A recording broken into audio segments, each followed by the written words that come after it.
Good afternoon, dear students. As you are aware, we were discussing the concept kingdoms, kings, and an early republic. So, my dear student, in this chapter, we have already discussed the different concepts like how the different man became Raja, about the Varnas, Janpadas, Mahajanpadas, taxes and different changes in the agriculture. So almost we have done the full chapter here. Today we are just going to discuss about the two concepts, or you can say that this is just the study of the two Janpadas or Mahajanpadas. Actually, this is the study of the two Mahajanpadas. This is the Magdha and second is the Vajji. So first of all, my dear students, we will discuss about the Magdha. So Magdha became the most important Mahajanpada in 200 years ago. तकरीबन आज से 200 साल पहले यानी कि 200 BC के आसपास जो आपका है उस टाइम जो महाजनपदा है वो बहुत ज्यादा आपका पावरफुल बन गया था. Have a look here. This is the Indian subcontinent map at that time. So this is the area of the Magdha. ये जो एरिया है बेटा आपका ये मगधा का एरिया आपका आता है. So Magdha, many rivers such as the just a minute बेटा. Many rivers such as the Ganga and the Son followed through the Magdha. यानी कि दो रिवर जो हैं जैसे कि मेन रिवर गंगा है और जो सोन रिवर है बेटा ये आपका एमपी के आसपास के रीजन से यहाँ से आपकी निकलती है और ऊपर की ओर जाती है, आपकी नॉर्थ साइड की ओर जाती है क्योंकि ये सेंट्रल हाईलैंड का एरिया आपका है. तो सोन जो रिवर है ये गंगा की एक जो है ट्रिब्यूटरी रिवर है, उसकी एक सहायक नदी है, यानी कि ये सोन नदी जो है गंगा नदी में मिल जाती है. तो ये दोनों नदियां जो हैं मगधा के रीजन से जो है बहती थी. These river were important. ये रिवर बहुत से कारणों से आपकी इंपॉर्टेंट थी क्योंकि they provide the transport facility, water supply facility and making the land fertile. यानी कि तीन प्रकार से ये उपयोगी थी. पहला, मगध के जो लोग हैं इससे ट्रांसपोर्ट करते थे, यानी कि नदियों के रास्ते से वो एक जगह से दूसरे स्थान पर जाते थे, ट्रांसपोर्ट का वर्क होता था. दूसरा, इस एरिया में वाटर सप्लाई होती थी और यहाँ की जो लैंड है वो इन नदियों की वजह से जो है फर्टाइल थी, उपजाऊ थी. So parts of Magadha were forested. ऐसे ही बेटा कुछ ऐसे एग्जाम्पल में मिले हैं कि ये मगधा का जो रीजन है इसके जो आपका ये जो एरिया था ये आपका ज्यादातर जो एरिया था वो फॉरेस्टेड एरिया था, यानी कि यहाँ पे जो है आपके वन जो है जंगल जो है वो ज्यादा थे. और इन जंगलों में क्या मिलते थे बेटा आपके एलिफेंट्स मिलते थे. So elephant which lived in the forest could be captured and trained for the army. तो यहाँ से जो हाथी मिलते थे वो इजीली जो है कैप्चर कर लिए जाते थे, यानी कि उनको पकड़ लिया जाता था और उसके बाद जो है उनको जो है सेनाओं में एडमिट कर लिया जाता था, यानी कि युद्धों के लिए जो है उनको तैयार किया जाता था, प्रशिक्षित किया जाता था. यानी कि मगध की जो आर्मी थी उसमें जो है हाथी भी प्रयोग में लाए जाते थे. Forest also provide would for building houses and carts and chariot. दूसरा, फॉरेस्ट की क्या इंपॉर्टेंस थी बेटा, हाथी तो वहां से मिलते ही मिलते थे, साथ ही साथ वहां से जो है वुड भी मिलती थी, लकड़ी भी मिलती थी, जिसके द्वारा लोग जो अपने घरों को बनाते थे, कार्ट्स यानी कि जो बगियां होती हैं उनको बनाते थे, एंड चैरियट और रथ बनाने का कार्य किया जाता था. बिसाइड दिस, इसके अतिरिक्त there were iron ore mine in the region that could be tapped to make strong tools and weapons. यानी कि इस रीजन में जो है आयरन ओर की माइनिंग भी मिली है, यानी कि लोहे की खदानें भी मिली है जिससे जो लोग जो हैं अलग अलग टूल्स और अलग अलग वेपन्स हथियार बनाते थे. मगधा में बेटा दो पावरफुल रूलर रहे हैं आपके. वैसे तो बहुत से रूलर्स हैं लेकिन फेमस दो ही हैं बेटा आपके. एक है बेटा बिंबिसारा एंड सेकंड इज अजात शत्रु और अजात शत्रु, यानी कि दो नामों से जाना जाता है इसको, अजात शत्रु और अजात शत्रु. तो ये दो पावरफुल रूलर्स हैं who use all possible mean to conquer other janapada, यानी कि ये सब तरीके के जो आपके सब तरीके अपनाते थे, all types of mean they adopted, जो भी संभव होते थे, टू कॉन्कर, कॉन्कर का मतलब होता है बेटा जीत कर लेना, हासिल करना, विन करना। तो दूसरे जनपदों को जीतने के लिए तकरीबन जो है ये हर एक चीज का, हर एक साधन का प्रयोग जो है वो करते थे। ऐसे ही इनमें एक और रूलर हुआ है बेटा, Mahapadma Nanda was another important ruler. इनके अतिरिक्त एक महापद्मा नंदा है, ये भी आपका इंपॉर्टेंट रूलर यहाँ पे आपका हुआ है। He extended his control up to north west part of the subcontinent, यानी कि ये मगधा को जो है आपका नॉर्थ वेस्ट पार्ट, यानी कि ये नॉर्थ डायरेक्शन है और ये वेस्ट है बेटा, यानी कि इस साइड में इसने जो है इनको जो है आपका जो है यहाँ तक जो है आपका इस एरिया को लेकर जो है नंद डायनेस्टी में जो है, नंदा डायनेस्टी में ये आपका मगधा जो है नॉर्थ वेस्ट इंडिया तक आपका फैल गया था। और इसकी कैपिटल थी बेटा राजगृहा, यानी कि जब नंद वंश में यहाँ पे आपका मगधा था तो उसकी कैपिटल जो है राजगृहा थी, प्रेजेंट डे राजगीर, जिसको आजकल के टाइम में राजगीर के नाम से जाना जाता है इन बिहार, जो आजकल कहाँ पे है बेटा आपकी बिहार में है, बिहार स्टेट में है। Was the capital of Magadha for several year, यानी कि नंदों के राज्य में जो है राजगृहा को जो है मगध की राजधानी कुछ सालों तक बनाया गया। इसके बाद later the capital was shifted to Pataliputra, उसके बाद मगध की जो कैपिटल है बेटा वो कौन सी बन गई थी, पाटलिपुत्रा, प्रेजेंट डे पटना, आजकल उसको जो है पटना के नाम से जाना जाता है। और बिहार में अगर आप आज भी आप विजिट करते हो तो बिहार की कैपिटल क्या है बेटा आपका पटना है, और पटना को प्राचीन समय में पाटलिपुत्र के नाम से जाना जाता था। तो बेटा यहाँ पे क्या हुआ कि मगध जो था वो बहुत ही पावरफुल था। तो अ रूलर नेम अलेक्जेंडर, एक रूलर था बेटा अलेक्जेंडर, जो आपका यूरोप से बिलोंग करता था, who lived in Europe continent, wanted to become world conquerors, यानी कि ये यूरोप में रहता था और वो जो है पूरे के पूरे वर्ल्ड को, पूरे के पूरे संसार को कॉन्करर, जीत करना चाहता था, उसका विजेता बनना चाहता था, यानी कि पूरे संसार को वो हराना चाहता था। ये बात है बेटा अप्रोक्सीमेटली आपकी 2300 बीसी, लगभग 2300 बीसी की ये आपकी बात है। तो यूरोप में जो है अलेक्जेंडर जो है बेटा वो कौन से देश में रहता था, मैसिडोनिया। कौन से देश में रहता था बेटा, मैसिडोनिया। बोलने बेटा अर्षित कौन से देश में रहता था, Macedonia. So in Europe wanted to become a world conqueror, वो पूरे संसार पे जीत हासिल करना चाहता था। ऑफ कोर्स, लेकिन he didn't conquer the world, लेकिन वो पूरे संसार को नहीं जीत सका। क्यों? But did conquer parts of Egypt and West Asia, उसने केवल इजिप्ट, मिस्र और वेस्ट एशिया जो पश्चिमी एशिया था उसके ही कुछ पार्ट्स को जीता। एंड केम टू इंडियन सब कॉन्टिनेंट, और जब वो इंडियन सब कॉन्टिनेंट में आया, यानी कि वो इस पार्ट में जब आया आपका, have look on this map, यानी कि नॉर्थ वेस्ट पार्ट आपका जब इस पार्ट में आया जहां से आपकी इंडस रिवर फॉलो करती है, तो इसी के बेटा आपकी ट्रिब्यूटरी है ब्यास रिवर, आपने नाम सुना होगा। पंजाब में 5 नदियां बहती है बेटा, तो ब्यास उनमें से एक नदी है। तो ब्यास नदी के आसपास जब वो आया, he wanted to march further eastward, तो उसके बाद वो जो है ईस्ट की तरफ जाने लगा, यानी कि ये आपकी ईस्ट डायरेक्शन है, यानी कि वो मगधा की तरफ जाने लगा। हिज सोल्जर रिफ्यूज, तो उसके सैनिकों ने जो है उसको मना कर दिया कि वो आगे नहीं जा सकते, क्योंकि उन्होंने क्या सुन रखा था, he soldier refuse because they were scared, क्योंकि वो डर गए, as they had heard the ruler of India, क्योंकि उन्होंने भारत के रूलर्स के बारे में सुन रखा था, had vast आर्मीज of foot soldier, जिनके पास जो है फुट सोल्जर्स थे, चैरियट रथ से वाले सैनिक थे, एंड एलिफेंट, और एलिफेंट वाले सैनिक थे, यानी कि बहुत बड़ी सेना जो है हमारे शासकों के पास उस टाइम जो थी। तो उस सेना से जो है वो डर गए थे। तो जब वो उस सेना से डर गए, Alexander was force to turn back, तो विवश होकर अलेक्जेंडर को जो है वापस मुड़ना पड़ा, यानी कि जब भारत में वो यहां तक आ गया ब्यास नदी तक, तो उसको वापस जो है डर के मारे मुड़ना पड़ा।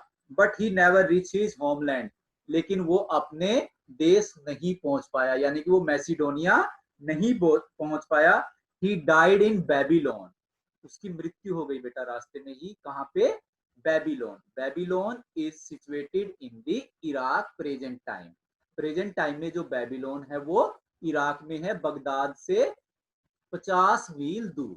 तो he died in the Babylon at the age of 33, यानी कि उस समय वो केवल 33 साल का ही था कि बेबीलोन में जो है उसकी मृत्यु हो गई। यानी कि जो अलेक्जेंडर जो था, जो पूरे संसार के ऊपर अधिकार करना चाहता था, वो भी मगध के रूलर से जो है डर गया, और जब वो वापस गया तो वो अपने देश ही नहीं पहुंच पाया, रास्ते में ही जो है ईरान में जो है बेबीलोन में उसकी मृत्यु हो गई। नेक्स्ट इज अवर बेटा वज्जी। ऐसे ही जैसे मगधा एक बहुत बड़ा महाजनपद था, ऐसे ही एक और महाजनपद था जिसको हम वज्जी के नाम से जानते हैं बेटा। While Magda became a powerful kingdom, Vajji with its capital at Vaishali was under a different form of government known as Gana और संघा। यानी कि जिस समय जो है आपका मगध जो है पावरफुल बन गया था, उसी के साथ साथ वज्जी भी जो है एक बहुत बड़ा किंगडम उभर कर सामने आया, जिसकी कैपिटल थी बेटा आपकी वैशाली। कौन सी कैपिटल थी बेटा? वैशाली। जबकि जो मगधा थी उसकी कैपिटल क्या है बेटा? पाटलिपुत्र। मगधा की कैपिटल क्या थी बेटा? पाटलिपुत्र। गुड बेटा, सियाही बोल रही है केवल। और जो वज्जी है, वज्जी की कैपिटल जो थी वो थी वैशाली। तो वज्जी में जो है एक अलग तरह की गवर्नमेंट थी, उसको हम कहते हैं गना और संगा। बेटा चैप्टर का नाम था आपका अर्ली रिपब्लिक। रिपब्लिक होता है बेटा that were chosen by the people, ऐसे लोग ऐसे शासक जो लोगों के द्वारा चुने जाते हैं, यानी कि लोगों का शासन। तो गना और संगा एक ही बात होती है बेटा। गना का मतलब होता है, आपकी बुक में भी लिखा हुआ है, is use for a group that has many member, यानी कि एक ऐसे समूह के लिए प्रयोग में लाया जाता है जिसके बहुत से व्यक्ति जो है सदस्य होते हैं, यानी कि ऐसे समूह के बहुत से सदस्य होते हैं, उनको गणा बोला जाता है। गण का मतलब होता है बेटा पीपल। और संघा, संघा का मतलब होता है बेटा एसोसिएशन और ऑर्गेनाइजेशन, यानी कि कोई संस्था या कोई समुदाय। तो इन अ गणा और sangha there were many rulers and each one was known as raja. तो गणा जो होता था बेटा, उसमें क्या होता था कि जो है इसमें बहुत से रूलर्स होते थे, और हर एक रूलर जो है वो राजा समझा जाता था। यानी कि अगर हो सकता है कि एक ही राजा का राज ना हो, 200 भी हो सकते थे आपके, 300 भी हो सकते थे, इससे ज्यादा भी आपके हो सकते थे। जैसे कि आपकी बुक में भी दिया हुआ है, इन अ गना और sangha there were not one but many ruler. उसमें जो है बहुत से रूलर्स होते थे। Sometime even when thousand of men rule together. कई बार तो ऐसा भी होता था कि तकरीबन जो है 1000 लोग भी एक ही टाइम पे जो है राजा होते थे, एक ही जगह के। These Raja perform ritual together. ये राजा जो अलग अलग जो है धार्मिक क्रिया जो है या अलग अलग रिचुअल जो है वो परफॉर्म करते थे। They also met in assemblies, और ये जो है अपनी अपनी असेंबली में अपने अपने जो है संस्थाओं में जो है मिलते थे। And decide what had to be done and how through discussion and debate की, और ये डिसाइड करते थे कि अपने राज्य में जो है क्या कार्य किया जाना है, प्लस ये जो सारा कार्य है वो डिस्कशन और डिबेट के थ्रू करते थे। For example if they were attacked by an enemy, अगर कोई दुश्मन उन पर आक्रमण कर देता था, तो अगर कोई दुश्मन उन पर आक्रमण कर देता था तो वो ये डिस्कस करते थे कि कैसे जो है इस खतरे को टाला जा सकता है। However women dasa and kammakaras could not participate in this assembly, वो इन असेंबली में पार्टिसिपेट नहीं कर सकते थे। और इसके अतिरिक्त जो आपके महावीर बुद्धा और आपका महावीर जैना है, गौतम बुद्धा और महावीर जैना है बेटा आपके, जिनके बारे में हम जो है नेक्स्ट चैप्टर में पढ़ेंगे, न्यू क्वेश्चन एंड आइडियाज, वो भी जो है आपके जो है इन गणा से ही बिलोंग करते थे। यानी कि वो भी जो है इन्हीं गणा के जो है व्यक्ति जो है वो होते थे, वो भी इन्हीं गणा से बिलोंग जो है वो करते थे। राजाज और powerful kingdom try to conquer the sangha. जो पावरफुल किंगडम्स होते थे, राजा जो होते थे, वो जो है ट्राई टू कॉन्कर दी संघा, वो जो है संघों पर जो है आक्रमण करके उनको जीतने का प्रयास करते थे, लेकिन कई बार जो संघ होते थे वो बहुत ही ज्यादा शक्तिशाली होते थे। तो बेटा ऑलमोस्ट ये आपका चैप्टर था। अब इसमें एक डिस्क्रिप्शन आपकी बुक में दे रखा है अबाउट दी वज्जी। अभी मैंने आपको बताया था कि जो मगधा था, मगधा में दो पावरफुल राजा आपके हुए हैं, बिंबिसारा एंड दी अजात शत्रु। तो एक बार क्या हुआ, अप्रोक्सीमेटली 2300 साल पहले बिंबिसारा ने जो है, सॉरी, अजात शत्रु ने जो है वज्जी पर आक्रमण करने की सोची।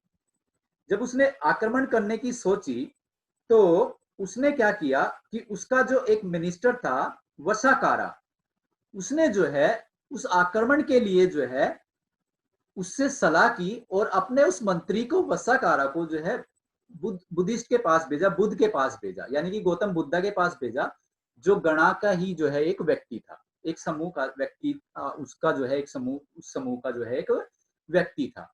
तो जब उस मिनिस्टर की बुद्ध से बात होती है तो बुद्ध ये कहता है, क्या कहता है बेटा, the Buddha asked whether the Vajji met frequently. तो बुद्धा कहता है कि जो वज्जी है वो फ्रीक्वेंटली एक दूसरे से मिलते हैं, इन फुल असेंबली, सभी की सभी समूह में, सभी की सभी असेंबली में, प्रार्थनाओं में। When he heard that they did, he replied that Vajji would continue to prosperous as long as।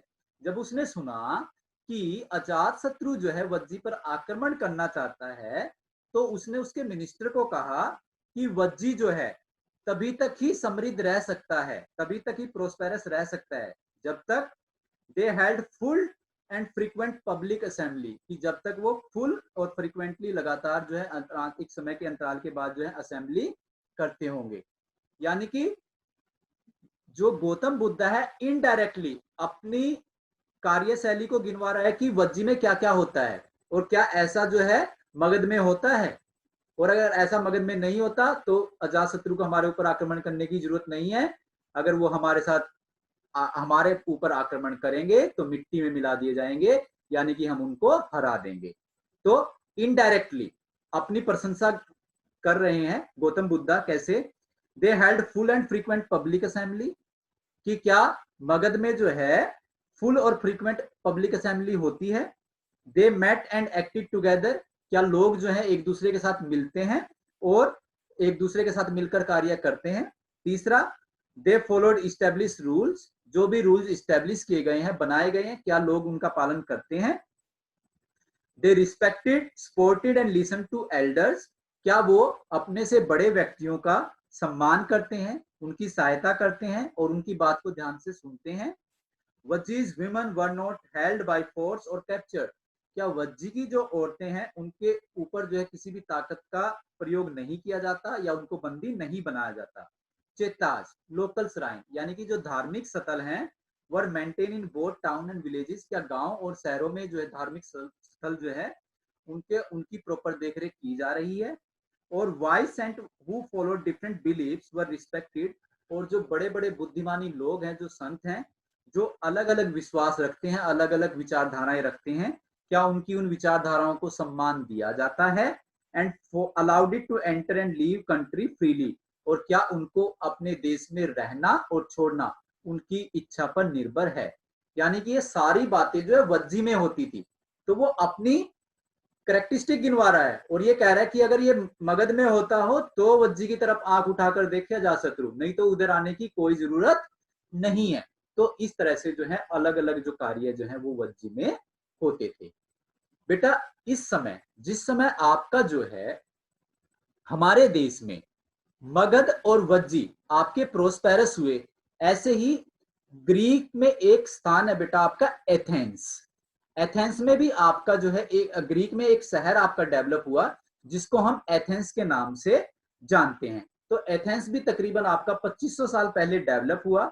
अब एथेंस जो है वो फेमस, इतना फेमस क्यों हुआ? क्योंकि तकरीबन वहां पे 200 बीसी के आसपास जो है आपकी जो है डेमोक्रेटिक गवर्नमेंट थी। और अगर कोई भी व्यक्ति 30 साल का था या उससे ऊपर था तो वो जो है उसको जो है वहां पे जो है फ्री मैन जो था वो उसको वोट डालने का अधिकार था। और वहां पे तकरीबन एक साल में जो है 30 असेंबली होती थी, सॉरी 40 असेंबली होती थी जो देश के उस शहर के विकास के लिए कार्य करती थी।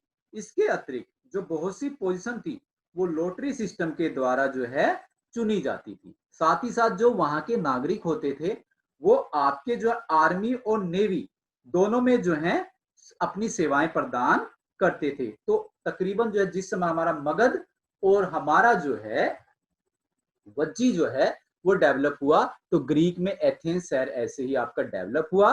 वहां पे क्या अलग था कि यहाँ पे आपका जो है राजाओं का सिस्टम था, दूसरा वज्जी में आपका रिपब्लिक सिस्टम था, जबकि एथेंस में आपका डेमोक्रेटिक सिस्टम जो है वो डेवलप हो चुका था। So my dear student, this is our chapter. I think you understood the chapter. All have understood the chapter बेटा, यस और नो? दोज हु अंडरस्टूड, जिनको समझ में आ गया है हैंड रेज करें बेटा एक बार। जिनको समझ में आ गया है वो हैंड रेज करें। शाबाश बेटा, गुड गुड प्रीति, शाबाश, थैंक यू बेटा। अब बेटा मैं आपको एक चीज और बताने जा रहा हूं रिगार्डिंग दी बैक एक्सरसाइज, क्योंकि मेरे पास फ्रीक्वेंटली कॉल्स आती रहती हैं कि सर कैसे करना है। बेटा हैव ए लुक हियर।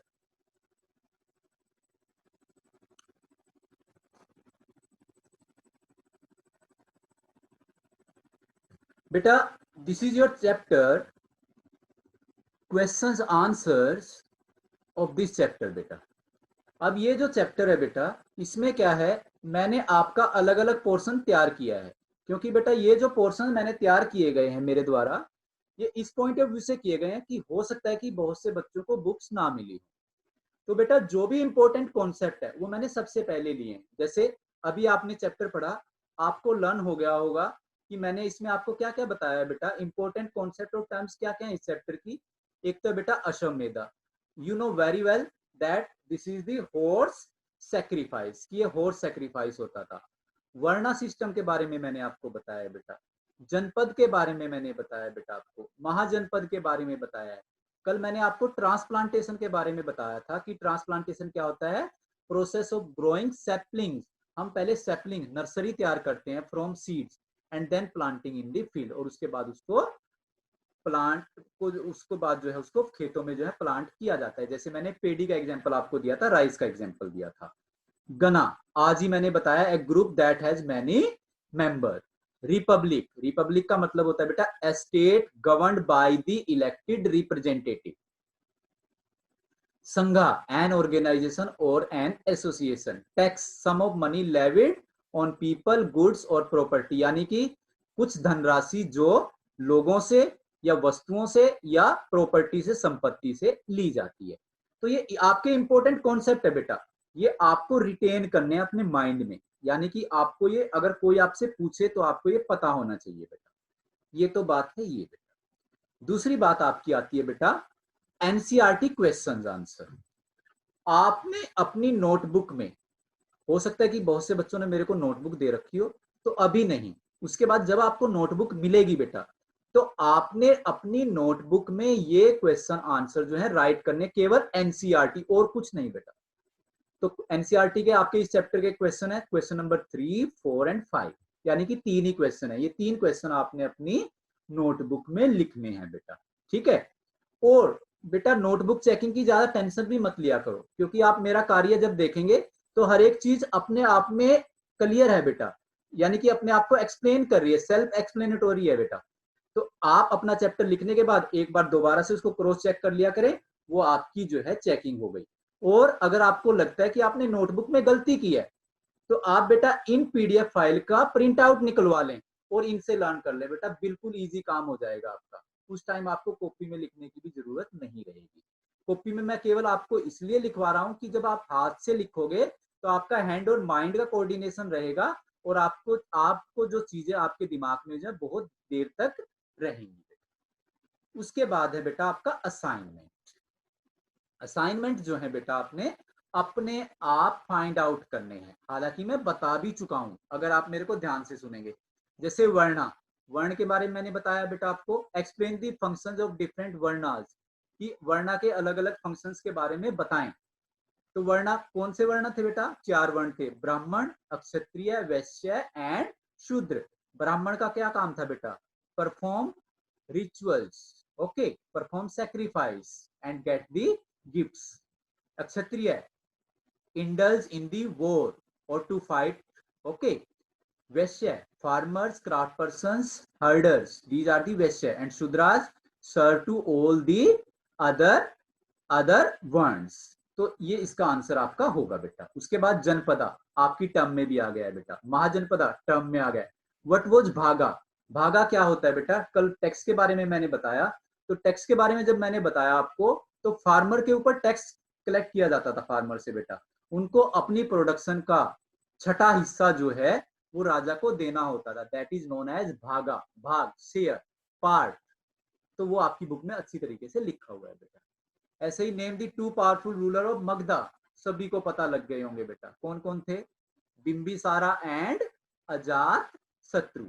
ऐसे ही बेटा name the capital of Magadha, Magadha की कैपिटल बेटा Pataliputra. Name the capital of Vajji, Vaishali. तो बेटा इतना इजी है, यानी कि इतना इजी आपके लिए हो गया है, तो आपको चिंता की आवश्यकता नहीं है। Still if you have any confusion you can call me beta, no problem at all, okay. So this is your chapter, I think you understood the concept. So my dear student, if you have any doubt, any problem, you can share beta, we have just 2 or 3 minutes beta. You have any question still, any query, you can just leave a message on the WhatsApp, I will sort out your problem beta. ठीक है बेटा, and today I will send you the question answer of this chapter.